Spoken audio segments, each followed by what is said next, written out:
You're listening to the Geek Watch Podcast, Episode 80, the skinny on this year's D23.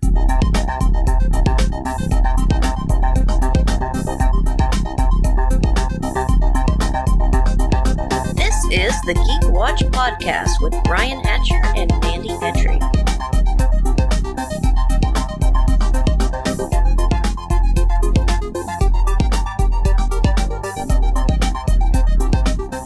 Greetings, Geek Watchers, and welcome to Episode 80 of the Geek Watch Podcast. I'm Brian Hatcher, and with me, as always, Geek Watch's own resident geek goddess, Mandy Petrie. 8-0. We got 4 score. We do. Yeah. And we got some D23 news today. A few trailers popped up in the last couple of days, and we'll definitely talk about that, but we definitely do want to talk about D23. Surprisingly enough, of course, we talked about this last week about what were they going to show in D23, because it seemed like they talked about everything there was to talk about at Comic-Con. Mm-hmm. And you got a lot more of an idea of the stuff that they're putting out. But I mean, as far as shocking news, I don't recall anything specifically. One thing I will say is, of course, they did the Disney Legends and inducted Robert Downey Jr., Jon Favreau, and Ming-Na Wen into... I mean, certainly with Robert Downey Jr. and Jon Favreau, you were going to put them in. Ming-Na Wen, of course, most people either going to remember her from Legends of S.H.I.E.L.D., where she plays May, or they remember her, of course, from Mulan, as being the voice of Mulan. So I found that interesting. And one thing that we had talked about, and they announced this specifically about Disney Plus. There were some questions that we had, and one of them that they definitely answered last week was that they're not doing binge watching.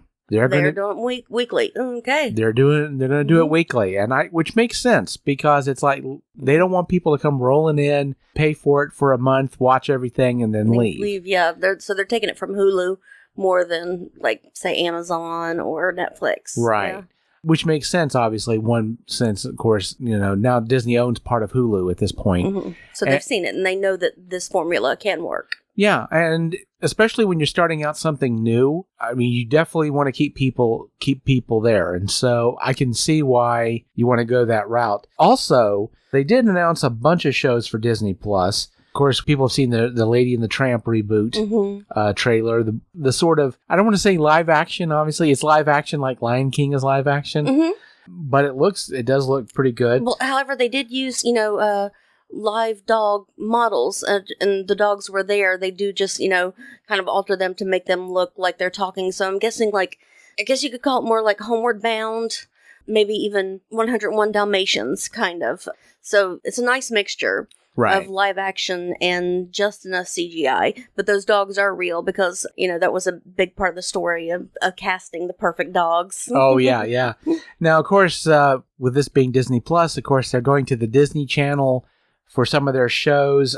They announced that they're doing a Lizzie McGuire Returns television show with, I guess, Hilary Duff is coming back to play an adult version, and they're doing a mockumentary for High School Musical. So it's going to be like the behind the scenes, but not really. The behind the scenes if it were actually real. One thing that I didn't know about that kind of caught me off guard, and of course, National Geographic is a part of Disney Plus, and they're coming out with a new show that's called The World According to Jeff Goldblum.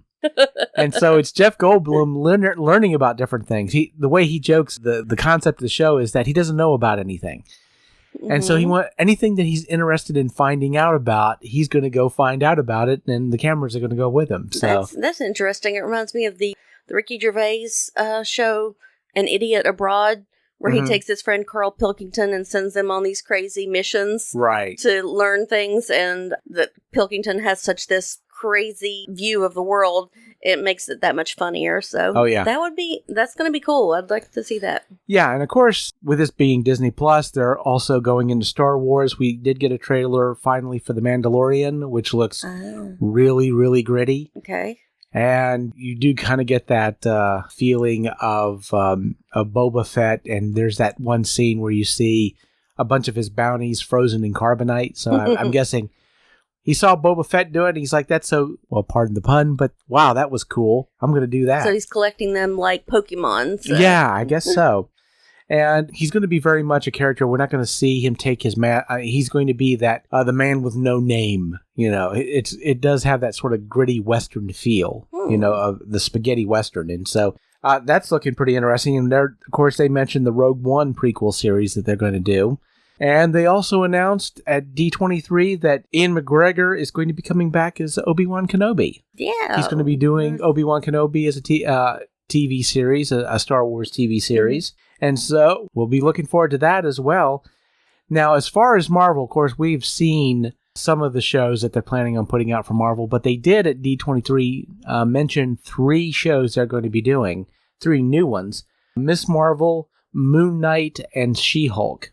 Are these animated or live? I believe they're all going to be live action. Okay, yeah. They're going to be live action like the other ones are going to be, which they're a little bit off the beaten path, I definitely have to say. I mean, you have Miss Marvel. She was basically the first Muslim character in comics, Muslim superhero.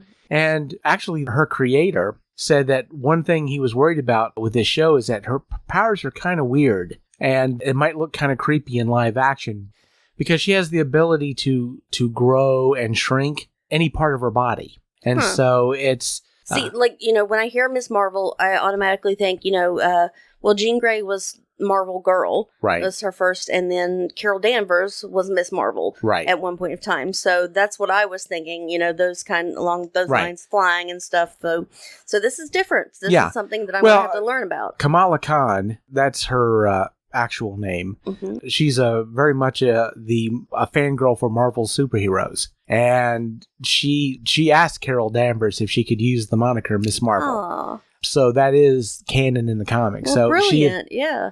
And Moon Knight is sort of if you've not read any of the Moon Knight comic, nope. You could say he's kind of Marvel's Batman if Batman was just a little bit crazier, because basically. Moon Knight, real name Mark Spector.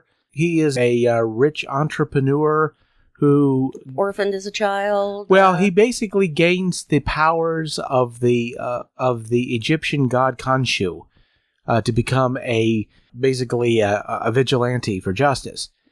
Or maybe he doesn't. Maybe he's just imagining the whole thing and he's crazy. Oh, You never really know.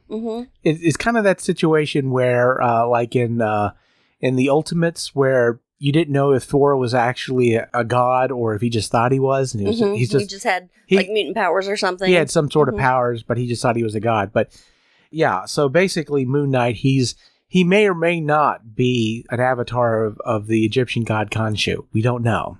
So, and of course, She-Hulk, that's going to be interesting. And I really think that with Smart Hulk in Endgame was, in a sense, sort of a trial to see if they could do an intelligent Hulk, and make it work. Because, of course, She-Hulk, if you remember, keeps her intelligence when she becomes She-Hulk. Right. I think we kind of went there a little bit with Thor Dark World. Wait, not Dark World. Ragnarok. Thor Ragnarok, yeah. I mean, he didn't keep all of his functions, but he was definitely much more cognitive than, Yeah, he certainly talked a lot more, yeah. He talked a lot more. He was more aware of... Oh, yeah. And Jennifer Walters, of course, she, in the comics, she preferred to stay, in her Hulk guise, but she lived her everyday life as a lawyer, but she was big, tall, and green. Right, so, well, I mean, if you're in the courtroom with a huge, muscly green woman, you're going to be intimidated. So, was she a prosecutor or a defense attorney? A defense attorney. Ah, okay. So, I recall, I think she's defended superheroes for property damage and things like that. So she's done things of that nature. But yeah, she's okay. I love seeing stuff like that. I mean, what Joss Whedon did a show not too long ago. It didn't last very long, but it was pretty much kind of like the insurance agency of superheroes, and I think they went a little bit, with the boys, saying a little bit and why superheroes need lawyers, and it's very, very real, very mundane, which I enjoy. Oh yeah. Getting away from the television shows and going to the movies, we do now have a date for Black Panther, May 6th, 2022. Obviously, Ryan Coogler's coming back. He wrote and directed the original, and he's going to be returning to direct the sequel, obviously. Why wouldn't you? Unless, if you can bring him back, you definitely want to bring him back. And we got a little more information about the Eternals, including basically a confirmation of they've added 2 new cast members, Gemma Chan and Kit Harington. Oh, from Game of Thrones. Exactly. Okay. And Kit Harington is going to be playing the Black Knight. So he is a Marvel superhero character with that. He carries Excalibur and he rides on a flying horse. So a descendant, I believe, of Arthur. King Arthur? Wow. Of King Arthur. So that would mean he's also a descendant of Mordred, because I'm pretty sure Arthur didn't have any other children. So he's got kind of both sides there. Well, there you go. And we did get to see a little bit, we heard a little bit about Black Widow. They showed a trailer, which they have not released online yet. So people have seen it. I was going to say, I didn't see that. If you were at D23, you saw it. But if you weren't, they decided not to release it, although... And no one cheated? No one got cell phone footage? I guess not. Huh. There has been some talk about what was in it. I mean, we get to see David Harbour in his Red Guardian gear. Awesome. And we get to see, I guess... briefly the Taskmaster, and we get to see the Black Widow in, I guess, more of a retro costume, and there's apparently a big fight between her and one of her spy sisters in the trailer. So there's a lot of stuff going on. Eventually they're going to have to release a trailer, and I can't wait to see it. But of course it'll be coming out May of next year, May 1st. There was some Pixar stuff. They talked about Souls, which that'll be coming out, which is, it's sort of a takeoff of Inside Out. It's, and they talked about some other things, but the one thing Pixar related that I definitely wanted to bring up, which will segue into the one thing that's sort of a continuation of what we talked about last week, is they did have a panel for Pixar's Onward, which they basically should have changed the name of that to Awkward, because Tom Holland was there. Oh, because of course he plays the younger brother Ogre. Yeah. And so, there were some questions being asked. I was about to say, he probably got bombarded with, are mommy and daddy still fighting, kind of. He was very diplomatic about everything because, he's still contracted for 2 more pictures at Sony. So, but he didn't really give a lot of details because I don't figure he had a lot of details, but he did happen to mention how much that he loves the Fans 3000, which, of course... I have to tell you, I've been following it, as I'm sure you've been kind of keeping up with the news between Sony and Marvel, and I've been reading everything that's been coming out, and there has been a ton of just crazy stuff out there. I mean, people have been saying everything from that Marvel and Sony are hashing out a 7-picture deal, all the way to Sony had offered to sell the Spider-Man rights back to Marvel for $10 billion. From one side to the other, there's been all this crazy stuff being thrown back and forth, and I think most of it has been, to be tactful about it, bovine scatology. Mm-hmm. I mean, as of right now, nobody's really saying anything at this point. As of right now, I mean, there's no real news. There's a lot of speculation going on. I read an article that, when Sony announced that they're breaking off from Disney and Marvel, that the stock prices plummeted, which I went and looked, and not really, There was a bit of a fluctuation, but there's, it's no more than stocks tend to do, and the stock is up at this point. I think mostly because of the fact that nobody really knows what's going on at this point. So all we have is speculation, and so, jumping off the boat right now, I think would be very much premature. So we don't know. Now, today, of course, they've released the extended cut for Spider-Man, so how well that does, I don't know. We're not going to know until the weekend's over. I did some speculation last week that maybe if it doesn't do very well, that might bring Sony back to the negotiating table. But thinking about it, I'm wondering if that's even going to be the case at this point.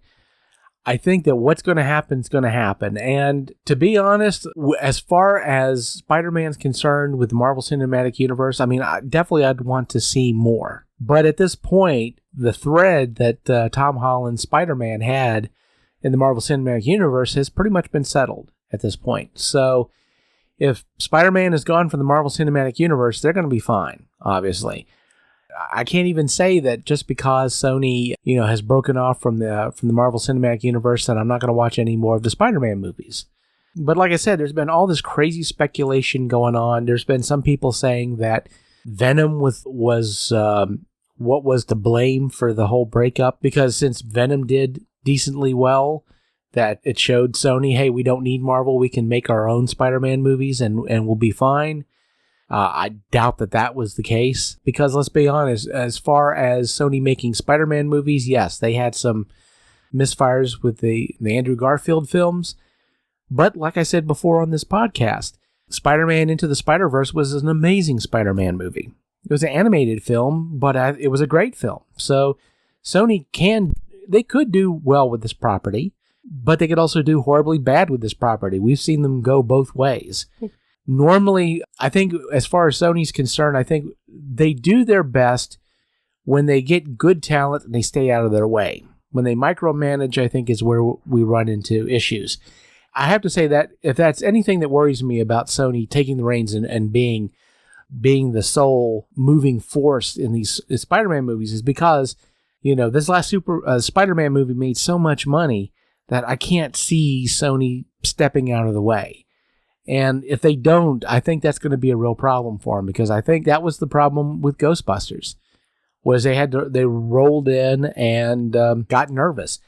And I think, honestly, if Far From Home doesn't do well in this re-release, I think that's going to make Sony panic. Because, again, going back to Ghostbusters, when all the fan backlash happened, they handled it pretty much the worst way you could handle fan backlash. It was a disaster for Sony. I'm hoping that maybe they learned some lessons and will handle this one maybe a little bit better. But as of right now, I guess we'll find out. We'll see. But there was one other trailer, going back to D23, so we can get off the Spider-Man thing for a while. I got to talk about that Rise of Skywalker trailer, which I know you saw that also. Yeah, it really didn't give us much.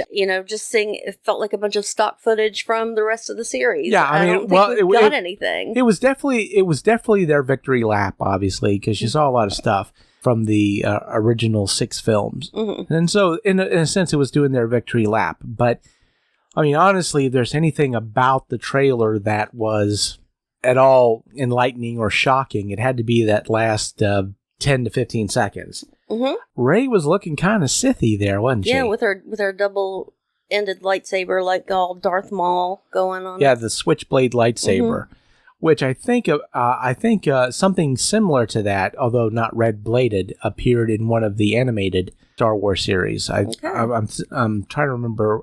Rebels, I think, there was a Jedi Guardian that had a blade that clicked like that it opened up that way. So, but of course, the speculation is huge to what in the heck's going on with Rey at this point. Mm-hmm. So, whether this is some sort of Force vision or this is something going down.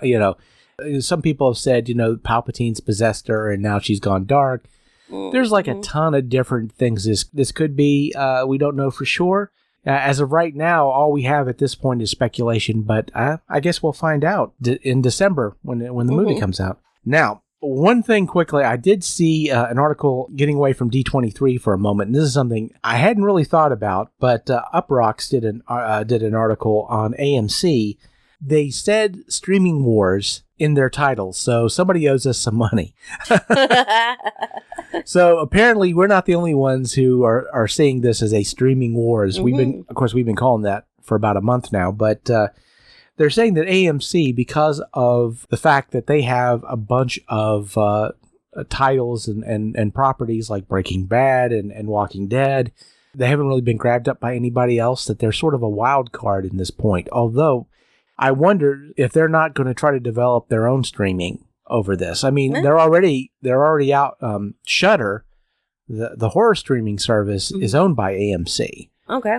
And so I guess the question is going to become, are they going to basically allow, some other streaming service to stream these different shows that they have, these very popular shows that they have, or are they going to try to strike out on their own? Which, I mean, man. I'm thinking, pretty much, I think it's a lot on Netflix, Walking Dead, Breaking Bad, Mad Men. I think that's all pretty much on Netflix. Preacher might be on Amazon. Right. But That's what I can remember. Yeah. Mm-hmm. The thing about it is I can see them striking out on their own, but man, this is a crowded field at this point. Mm-hmm. There is so much stuff out there at this point. I don't know if that would be the best move for AMC to make. I'm not sure. Mm-hmm. Honestly, I mean, we're really, when it comes to streaming at this point, it's pretty much the Wild West. I mean, battle lines are being drawn, properties are being snatched up, and, if somebody were to come up with enough money, I'm sure AMC might rethink maybe coming out with something their own, but, if Shudder does well, there's no reason to believe that an AMC streaming service. Now, of course, right now they have something similar to that where you can go online and watch AMC shows. So, I mean, they've certainly dipped their toe in the water. I mean, it's not a full-blown... It's an app. It's an app, basically. But, I mean, they're certainly dipping their toes in the water to kind of test that out to see if this is something that they might want to pursue. Yeah, I mean, we could definitely keep our eyes on that. Speaking of trailers, let's step away from Marvel and talk about that final Joker trailer that broke this week. Yeah. Wow. I was not expecting, Robert De Niro having this whole Ed Sullivan, Johnny Carson kind of, vibe, and he's doing so well with it. Well, I mean, a lot of people said that this was, in a sense, this is a remake of that old film, The King of Comedy. I don't know what that is. Actually, De Niro started in The King of Comedy as he played I guess you could say the Joker character in that one. Rupert Pupkin, who is a comedian who can't seem to catch a break, who's trying to get on this late night show that's hosted by Jerry Lewis. Jerry Lewis plays that character, and basically Rupert Pupkin winds up kidnapping Jerry Lewis so that he can get on his show and do his comedy. So does Dean Martin play the band leader in this? Oh, no. But that was a missed opportunity. Oh, there you go. Mm-hmm. I don't know at that point if they had actually made up and stopped being mad at each other. But it was a very weird kind of a film. This guy that wants to be a stand-up comedian, but really just not that funny. Mm-hmm. And we're kind of getting that feeling with, like I said, it's sort of, in a sense, this movie, Joker, is sort of like that remake. It seems like it is, in a sense, at least a spiritual remake of The King of Comedy. And like I said, that's why seeing the role kind of switch a little bit. Mm-hmm. It's kind of like Sleuth. There was a movie called Sleuth where, you have a character who it's Michael Caine in it? Yeah, Michael Caine. He played the young fellow in the original, and then he took over the Sir Laurence Olivier role and played the older writer in the remake. And so we're kind of having the same thing happen here, I guess, with Joker, although it's based off of DC, but it's not, so it's a spiritual cousin to a lot of different things. Oh, yeah, I definitely see, the Killing Joke in there because he was a sad sack of a stand-up comedian, right? Just, in the 1940s or whenever that was set. So I can definitely see that in there. Yeah, so... Like I said, I'm not going in there expecting to see a superhero movie or to be upset if Batman isn't prominent in it or if it doesn't feel like the comics to me. I'm just going to go in and just absorb it for what it is, and I think it looks like it's looking pretty good. Mm-hmm. So that last trailer definitely has me excited. Well, before we go, one thing I do have to bring up, because we were talking about streaming services, is that the first shot over the bow for the streaming wars is being fired this Friday. Uh-oh. And it's a fantasy double shot because opening Friday, starting this Friday, right, we get Carnival Row on Amazon. And also tomorrow, Friday, we get Dark Crystal on Netflix. Yep. So they're both opening on the same day. Honestly, I'm kind of torn. I'll probably go Crystal first and then go to Carnival Row. Do you think you're going to wind up binging both of them this weekend? Likely, because it is a holiday weekend, so we've got some extra days to get in there. Well, that gives us that'll give us an opportunity, maybe next episode 81 of the podcast, to talk about the shows and do a compare and contrast and see which one. Although I got to tell you, Carnival Row has a challenge ahead of it because man, does Dark Crystal look amazing. Well, they're both so completely different.